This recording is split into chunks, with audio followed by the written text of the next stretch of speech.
unir les nostres forces, els que estem aquí i els que no han vingut o no han pogut venir pel que sigui, per fer entendre a la nostra consellera i al govern de la Generalitat que no podem acceptar aquest canvi. No podem acceptar de cap manera que es redueixin les hores de docència de les ciències.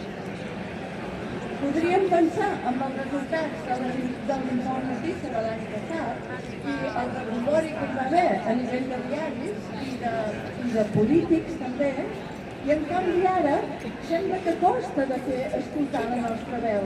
Però reduir les hores de ciències, com ho volen fer, amb un 33%.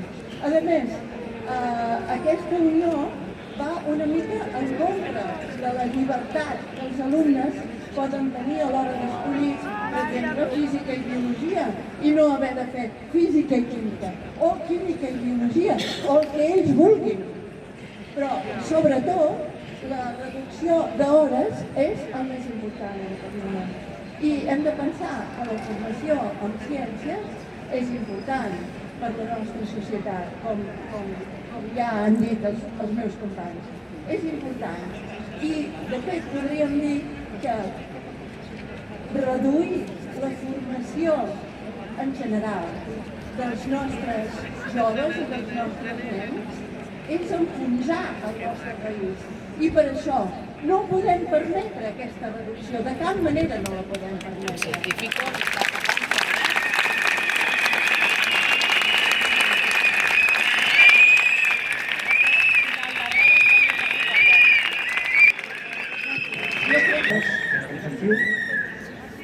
Jo només volia dir tres coses, perquè és evident. Una és que estic totalment d'acord amb el que han dit els meus companys a l'Institut d'Estudis Catalans, membres de societats científiques. Així. La segona, que sent una societat científica no estem a les trinxeres del que està passant. Esteu a les trinxeres del que està passant, esteu aquí. I per tant, agrair-vos moltíssim la feina que feu perquè les ciències no acabin reduint-se de la manera que volen reduir-les i funcionar-les. O sigui, moltes gràcies per vosaltres, per la feina que feu. El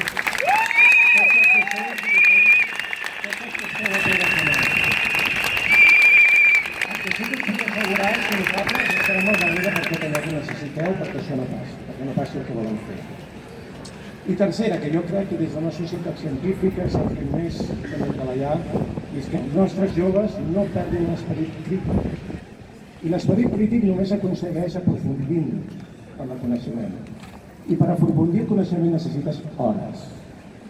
I si tu vols ser biòleg, hi has de posar hores. No pots posar mitges hores, has de posar totes les hores. I per tant, si volem que siguin crítics, que és el que volem totes les societats i més avui en dia, hem de mantenir aquestes hores, us demanaria que ni un pas enrere. Gràcies.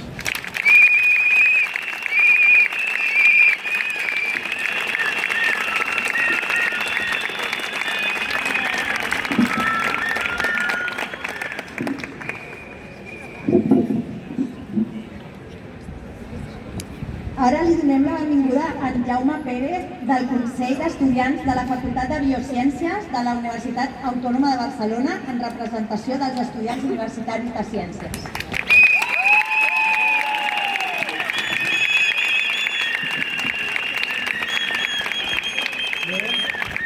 Bona tarda a tothom, moltes gràcies per ser avui aquí. Només dir que l'alumnat també és avui aquí perquè nosaltres som els principals afectats i per dir que també tenim molt a dir, ens veiem molt afectats, avui i sempre per la ciència. Voldríem dir, tornar a dir i recarregar que aquesta mesura atempta directament contra la regressió i atempta directament contra la formació científica de l'alumnat, de tot l'alumnat català. És a dir, nosaltres, les veus del futur, ens veiem totalment afectades. I volem dir, a més, i recarregar, que hi haurà, important, una desigualtat greu entre tot l'alumnat d'aquells centres que puguin disposar d'aquelles hores optatives de ciències i aquells que no. Hi haurà una desigualtat encara més greu d'aquesta formació científica de l'alumnat. S'ha de recordar això.